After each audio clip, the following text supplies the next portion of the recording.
ನಮಸ್ಕಾರ ಸ್ನೇಹಿತರೆ, ಹೇಗಿದ್ದೀರಾ? ಸಾಧಕ ಮಹಿಳೆಯರನ್ನು ಪರಿಚಯಿಸುವ ಅವಳ ಹೆಜ್ಜೆಗಳು ಎನ್ನುವ ನೂತನ ಕಾರ್ಯಕ್ರಮವನ್ನು ಆರಂಭಿಸುತ್ತಿದ್ದೇನೆ. ಇದು ಎಲ್ಲ ಮಹಿಳೆಯರಲ್ಲೂ ಸ್ಫೂರ್ತಿಯನ್ನು ತುಂಬಿಸಲಿ ಎನ್ನುವುದು ನನ್ನ ಆಶಯ. ಆತ್ಮೀಯ ಸ್ನೇಹಿತರೆ, ನನ್ನ ಮನದ ಲೋಕ ಚಾನೆಲ್ ಅನ್ನು ಸಬ್ಸ್ಕ್ರೈಬ್ ಮಾಡಿ, ಲೈಕ್ ಮಾಡಿ ಹಾಗೂ ಶೇರ್ ಮಾಡಿ. ಜ್ಞಾನದಿಂದ ಬೆಳಗುವ ಉಪನ್ಯಾಸದ ವೇದಿಕೆ, ಕಲೆಯಿಂದ ಕಂಗೊಳಿಸುವ ನಾಟಕ, ಯಕ್ಷಗಾನದ ಲೋಕ ಎರಡೂ ಕ್ಷೇತ್ರಗಳಲ್ಲೂ ತನ್ನದೇ ಗುರುತು ಮೂಡಿಸಿದ ಸಾಧಕಿ ಇಂದು ನಿಮ್ಮ ಮುಂದೆ ಇದ್ದಾರೆ. ದೀಪಾ ಹರೀಶ್ ಅವರ ಪ್ರೇರಣಾದಾಯಕ ಪಯಣ ಕಾರ್ಯಕ್ರಮಕ್ಕೆ ಅವರನ್ನು ಸ್ವಾಗತಿಸುತ್ತಿದ್ದೇನೆ. ಮೇಡಮ್, ಕಾರ್ಯಕ್ರಮಕ್ಕೆ ಆತ್ಮೀಯವಾಗಿ ಸ್ವಾಗತಿಸುತ್ತಿದ್ದೇನೆ. ನಮಸ್ತೆ ಮೇಡಮ್. ಕಾರ್ಯಕ್ರಮದ ಶುರುವಿನಲ್ಲಿ ನಿಮ್ಮದೊಂದು ಚಿಕ್ಕ ಪರಿಚಯ ಮಾಡಿಕೊಡಿ. ಅಂದರೆ ನಿಮ್ಮ ಪೂರ್ಣ ಹೆಸರು, ಆಮೇಲೆ ಹುಟ್ಟೂರು, ಕಲಿತಿರುವಂಥ ಶಾಲಾ ಕಾಲೇಜು, ನಿಮ್ಮ ಕುಟುಂಬದ ಸದಸ್ಯರ ಬಗ್ಗೆ ಒಂದಿಷ್ಟು ಮಾಹಿತಿಯನ್ನು ನಮ್ಮ ವೀಕ್ಷಕರಿಗೋಸ್ಕರ ಕೊಡಿ. ಮೇಡಮ್, ನನ್ನ ಹೆಸರು ದೀಪಾ ಹರೀಶ್ ಅಂತೇಳಿ. ನಾನು ಉಡುಪಿ ಜಿಲ್ಲೆಯ ಕಟ್ಪಾಡಿಯಲ್ಲಿ ನನ್ನ ಜನನ ಆಗ್ತದೆ. ನನ್ನ ತಂದೆ ಹೆಸರು ಮೊನಪ್ಪ ಕೋಟ್ಯನ್ ಅಂತೇಳಿ, ತಾಯಿ ಶಾರದಾ. ನಾವು ಒಟ್ಟು 4 ಜನ ಮಕ್ಕಳು, ಅದರಲ್ಲಿ ನಾನು ಕೊನೆಯವಳು. ನಾನು ನನ್ನ ಒಂದು ಈ ಪ್ರೈಮರಿ ಎಜುಕೇಷನನ್ನು ಕಟ್ಪಾಡಿಯಲ್ಲಿ SVS ಸ್ಕೂಲಲ್ಲಿ ಪಡೆದುಕೊಂಡಿರ್ತೇನೆ. ಅದೇ ರೀತಿ ಪ್ರೌಢಶಾಲಾ ಶಿಕ್ಷಣವನ್ನು ಕೂಡ SVS ಸ್ಕೂಲಲ್ಲಿಯೇ ಪಡೆದಿದ್ದೇನೆ. ಅದೇ ರೀತಿ ನನ್ನ PUC ಅನ್ನು ಕೂಡ ನಾನು SVS ಕಟ್ಪಾಡಿಯಲ್ಲಿ ಕಂಪ್ಲೀಟ್ ಮಾಡಿರ್ತೇನೆ. ನಂತರ ನಾನು BA ಪದವಿಗಾಗಿ ಉಡುಪಿ ಡಾಕ್ಟರ್ ಜಿ ಶಂಕರ್ ಸರ್ಕಾರಿ ಪ್ರಥಮ ದರ್ಜೆ ಕಾಲೇಜಿನಲ್ಲಿ BA ಪದವಿಯನ್ನು, ಅದೇ ರೀತಿ MA ಪದವಿಯನ್ನು ಮೈಸೂರು ವಿಶ್ವವಿದ್ಯಾನಿಲಯದಲ್ಲಿ, B.Ed ಅನ್ನು ದಾವಣಗೆರೆ ವಿಶ್ವವಿದ್ಯಾನಿಲಯದಲ್ಲಿ ಪಡೆದಿರ್ತೇನೆ.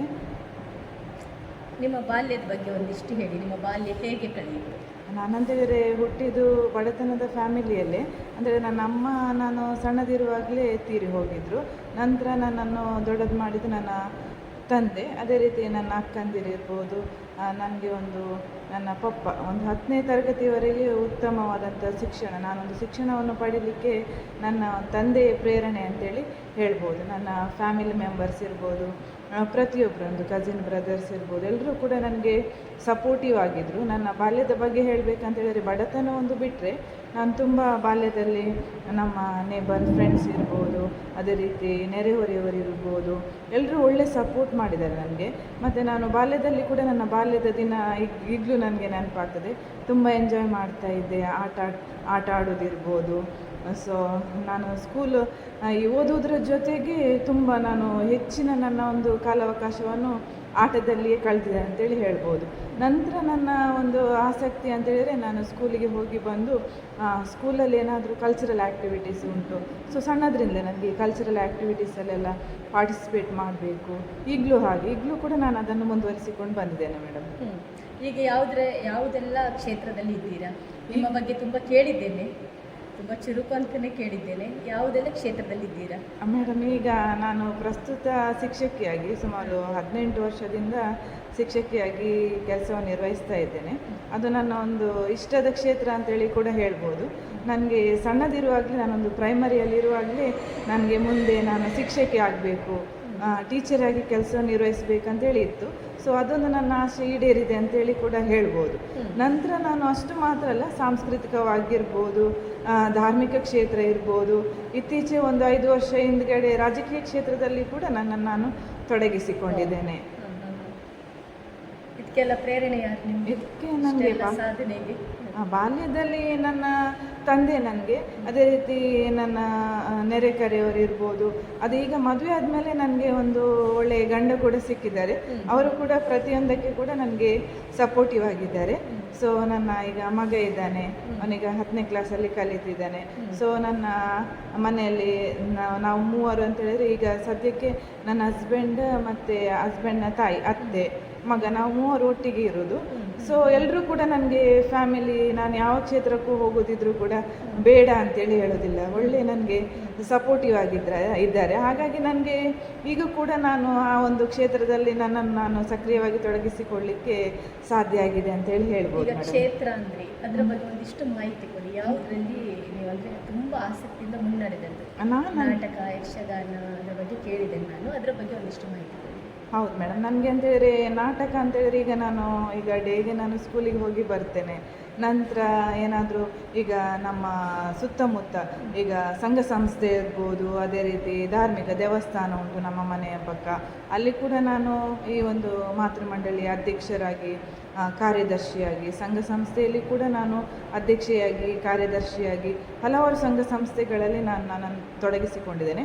ಸೊ ಅಲ್ಲಿ ವಾರ್ಷಿಕೋತ್ಸವ ಇರ್ಬೋದು, ಅಲ್ಲಿ ಏನಾದರೂ ಒಂದು ಹಬ್ಬ ಇರ್ಬೋದು, ಅಲ್ಲಿ ಏನಾದರೂ ಒಂದು ಈ ಪ್ರೋಗ್ರಾಮ್ಸ್ ಇರ್ಬೋದು, ಧಾರ್ಮಿಕವಾದಂಥ ಕಾರ್ಯಕ್ರಮದಲ್ಲಿ ನಾವು ನಮ್ಮ ಮಹಿಳಾ ತಂಡದವರಿರ್ಬೋದು ಎಲ್ಲರೂ ಕೂಡ ಒಟ್ಟಾಗಿ ಒಂದು ನಾಟಕ ಮಾಡೋದಿರ್ಬೋದು, ಅಥವಾ ಒಂದು ಸಾಂಸ್ಕೃತಿಕವಾಗಿ ನೃತ್ಯ ಕಾರ್ಯಕ್ರಮ ಇರ್ಬೋದು. ಅದೇ ರೀತಿ ಈ ಯಕ್ಷಗಾನ ಕ್ಷೇತ್ರದಲ್ಲಿಯೂ ಕೂಡ ನಾನು ತೊಡಗಿಸಿಕೊಂಡಿದ್ದೇನೆ. ಸುಮಾರು ಒಂದು 6 ಯಕ್ಷಗಾನದಲ್ಲಿ ನಾನು ಭಾಗವಹಿಸಿದ್ದೇನೆ.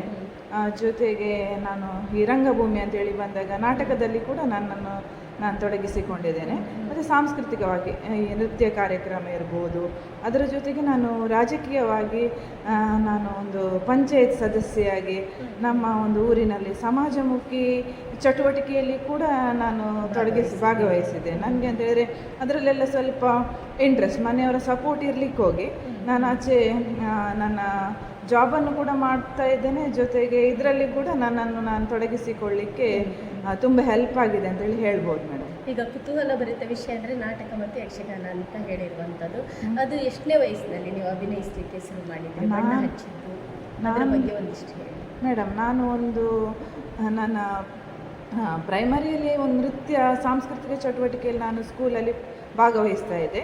ನಂತರ ಹೈಸ್ಕೂಲು, ಅದೇ ರೀತಿ PUC, ಕಾಲೇಜಿಗೆ ಬಂದಾಗ ಈ ಸ್ಕಿಟ್ ಟೈಪ್ ಅಂತೇಳಿದರೆ ಒಂದು ಪ್ರಹಸನ ಇರ್ತದಲ್ವ, ಅದರಲ್ಲಿ ನಾನು ಬೇರೆ ಬೇರೆ ಪಾತ್ರವನ್ನು ನಿರ್ವಹಿಸಿದ್ದೇನೆ. ಸೊ ಹೆಚ್ಚಾಗಿ ನನಗೆ ಸಿಗೋದು ಅಂತೇಳಿದ್ರೆ ನಾನು ಜೆಂಟ್ಸ್ ಇದು ಪಾತ್ರವನ್ನು ಕೊಡ್ತಾರೆ.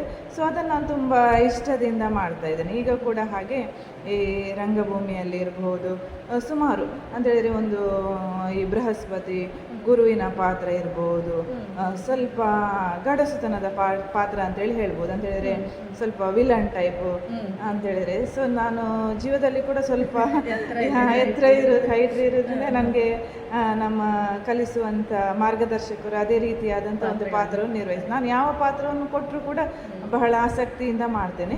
ಈಗಲೂ ಕೂಡ ನನಗೆ ತುಂಬ ಇಂಟ್ರೆಸ್ಟ್ ಇದೆ. ನೆಕ್ಸ್ಟ್ ಕೂಡ ನಾನು ಅದರಲ್ಲಿ ಇನ್ನೂ ಹೆಚ್ಚಿನ ಒಂದು ಸಾಧನೆಯನ್ನು ಮಾಡಬೇಕಂತೇಳಿ ಆಸೆ ಇದೆ ಮೇಡಮ್. ಈಗ ಉಪನ್ಯಾಸಕಿಯಾಗಿ, ಗೃಹಿಣಿಯಾಗಿ, ಒಬ್ಬ ಮಗನ ತಾಯಿಯಾಗಿ, ಇದರ ನಡುವೆಯೂ ನೀವು ಇದನ್ನೆಲ್ಲ ಹೇಗೆ ಸಾಧಿಸ್ತಾ ಇದ್ದೀರಾ?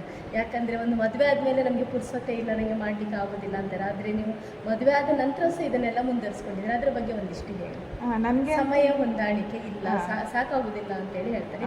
ಮೇಡಮ್, ಸಮಯ ಇಲ್ಲ ಅಂತ ಹೇಳೋದು ಅದನ್ನು ನಾನು ಯಾವತ್ತು ಒಪ್ಪಿಕೊಳ್ಳಿ. ನಾವು ಯಾವುದಕ್ಕಾದರೂ ಈಗ ಇಂತಿಷ್ಟು ಸಮಯ ನಮ್ಮ ಒಂದು ಜಾಬಿಗೆ ಅಂತೇಳಿ ಇಟ್ಟರೆ, ಇಂತಿಷ್ಟು ಸಮಯ ನಾವೀಗ ಮಹಿಳೆಯಾಗಿ ಗೊತ್ತಿರ್ತದೆ, ಮನೆ ಕೆಲಸ ಅಂತೇಳಿ ಸುಮಾರು ಇರ್ತದೆ. ಬಟ್ ಅದರ ನಡುವೆ ಒಂದು ಸ್ವಲ್ಪ ನಮಗೆ ಅಂತೇಳಿ ನಾವೀಗ ಯಾವುದಾದ್ರೂ ಒಂದು ಸಾಧನೆಯನ್ನು ಮಾಡಬೇಕು, ಯಾವುದಾದ್ರೂ ಒಂದು ಕ್ಷೇತ್ರಕ್ಕೆ ಹೋಗ್ಬೇಕಂತೇಳಿದರೆ ನಮಗೆ ಖಂಡಿತವಾಗಿಯೂ ನಾವು ಅದಕ್ಕೆ ಅಂತೇಳಿ ಈಗ ನಾವು ಒಂದಿಷ್ಟೊಂದು ಸಮಯವನ್ನು ಬೇಯಿಸ್ತೇವೆ. ಸೊ ಸಮಯ ಇಲ್ಲ ಅಂತೇಳಿ ಹೇಳಲಿಕ್ಕೆ ಆಗೋದಿಲ್ಲ. ಮನಸ್ಸಿದ್ದರೆ ಮಾರ್ಗ, ಆಗೋದಿಲ್ಲ. ಮೇಡಮ್, ತುಂಬ ಖುಷಿ ಆಯಿತು ನಿಮ್ಮೊಂದಿಗೆ ಮಾತನಾಡಿ.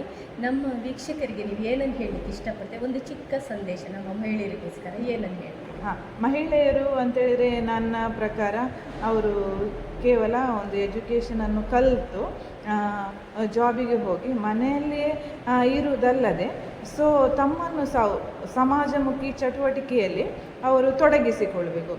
ಸಮಯ ಅಂತೇಳಿದರೆ ಅದು ನಾವು ಸಮಯವನ್ನು ಯಾವ ರೀತಿ ಈಗ ಅದಕ್ಕೆ ನಮಗೆ ಎಷ್ಟೆಷ್ಟು ಸಮಯ ಯಾವುದ್ಯಾವುದಕ್ಕೆ ಬೇಕು ಅಂಥೇಳಿ ನಾವು ಅದಕ್ಕೆ ಏನು ಮಾಡಬೇಕು, ಒಂದು ಟೈಮ್ ಟೇಬಲನ್ನು ಏರಿಸಿದರೆ ಖಂಡಿತವಾಗಿಯೂ ನಾವು ಕೇವಲ ಅಡಿಗೆ ಮನೆಗೆ ಮಾತ್ರ ಸೀಮಿತ ಅಲ್ಲ, ಅಥವಾ ನಾವೊಂದು ಖಾಲಿ ಜಾಬಿಗೆ ಹೋಗಿ ಮನೆಗೆ ಬಂದು ಅಷ್ಟೇ ಸೀಮಿತ ಅಲ್ಲ. ತುಂಬ ಒತ್ತಡ ಇರ್ತದೆ ಮಹಿಳೆಯರಿಗೆ ಕೂಡ, ಇಲ್ಲ ಅಂತೇಳಿ ಹೇಳುವುದಿಲ್ಲ. ಸೊ ಮಕ್ಕಳನ್ನು ನೋಡ್ಕೊಳ್ಬೇಕು, ಮನೆ ಕೆಲಸ ಮಾಡಿಕೊಳ್ಬೇಕು. ಅಂಥದ್ರಲ್ಲಿ ಈಗ ಇಬ್ಬರು ಕೂಡ ದುಡಿಬೇಕಾಗ್ತದೆ, ಗಂಡ ಹೆಂಡತಿ ಇಬ್ಬರು ಕೂಡ ದುಡಿಬೇಕಾಗ್ತದೆ. ಆದರೂ ಮಹಿಳೆಯರು ಸಮಾಜದಲ್ಲಿ ಈ ಸಮಾಜಮುಖಿ ಚಟುವಟಿಕೆಯಲ್ಲಿ ಅಂತಂದರೆ ಸಮಾಜ ಸೇವೆ ಇರ್ಬೋದು, ರಾಜಕೀಯ ಇರ್ಬೋದು, ಸಾಂಸ್ಕೃತಿಕವಾಗಿರ್ಬೋದು, ಅಥವಾ ಯಾವುದೇ ಒಂದು ಕ್ಷೇತ್ರದಲ್ಲಿ ಸಾಧನೆ ಮಾಡಲಿಕ್ಕೆ ಅದಕ್ಕೋಸ್ಕರ ಒಂದಿಷ್ಟು ಸಮಯವನ್ನು ವ್ಯಯಿಸಬೇಕು. ಮಹಿಳೆ ಕೂಡ ಸಮಾಜದಲ್ಲಿ ಈಗ ಬೇರೆ ಬೇರೆ ಮಹಿಳೆಯರು ಹೆಚ್ಚಿನ ಸಾಧನೆಯನ್ನು ನಾವು ಮಾಡಿದ್ದೇವೆ. ಅವರ ಈ ಒಂದು ಸಾಧನೆಯ ದಿನಚರಿಯನ್ನು ನಾವು ಅಳವಡಿಸಿಕೊಂಡು ಸಮಾಜದಲ್ಲಿ ನಾವು ಇನ್ನಷ್ಟು ಮುಂದೆ ಬರಬೇಕು ಎನ್ನುವ ಒಂದು ಸಂದೇಶವನ್ನು ಮಹಿಳೆಯರಿಗೆ ಹೇಳಲಿಕ್ಕೆ ಇಷ್ಟಪಡ್ತಾ ಇದ್ದೇನೆ. ಮೇಡಮ್, ನಿಮ್ಮೊಂದಿಗೆ ಇಷ್ಟೊತ್ತು ಮಾತಾಡಿದೆ, ತುಂಬ ಖುಷಿಯಾಯಿತು. ಒಂದು ಉತ್ಸಾಹ ತುಂಬಿಸುವಂಥ ಮಾತುಗಳು ಕೇಳಿದವರಿಗೆ ಅನಿಸ್ಬೋದು ನಾವು ಒಂದಿಷ್ಟು ಮಾಡಬೇಕು ಅಂಥೇಳಿ. ನೀವು ಇನ್ನೂ ಇಷ್ಟು ಎತ್ತರಕ್ಕೆ ಬೆಳೀರಿ ಅಂಥೇಳಿ ನಿಮಗೆ ನಾನು ಈ ಮೂಲಕ ಹಾರೈಸ್ತಾ ಇದ್ದೇನೆ. ಇನ್ನಷ್ಟು ಅವಕಾಶಗಳು ನಿಮಗೆ ಒದಗಿ ಬರಲಿ. ಇಷ್ಟೊತ್ತು ನಮ್ಮೊಂದಿಗಿದ್ದು ಈ ಕಾರ್ಯಕ್ರಮವನ್ನು ನಡೆಸಿಕೊಟ್ಟಿರಿ, ನಿಮಗೆ ಧನ್ಯವಾದಗಳು. ಮೇಡಮ್, ನನಗೆ ಅವಕಾಶ ಕೊಟ್ಟದ್ದಕ್ಕೆ ನಿಮಗೆ ಕೂಡ ನಾನು ತುಂಬ ಹೃದಯದ ಒಂದು ಕೃತಜ್ಞತೆಯನ್ನು ಹೇಳ್ತಾ ಇದ್ದೇನೆ ಮೇಡಮ್. Thank you. ಮೇಕಂತೆ ಮಾಸಾಡಲ ಬೋಡಿ ಮಗನಿಗೆ ಪೆಟ್ಟು ಗುಟ್ಟಿ ಎರಡು ತಿಂಗಳಿಗೆ ಎಲ್ಲ ಕಾಸು ಕಳೆದಿರ ತಾನೇ ಕಾಸಿಗೆ ಸಂಗೋಡು ಸಾಲ ನನಗೆತ್ತಿಕೊಂಡು ಮಾರೇ ಯಾರ ಮಾತು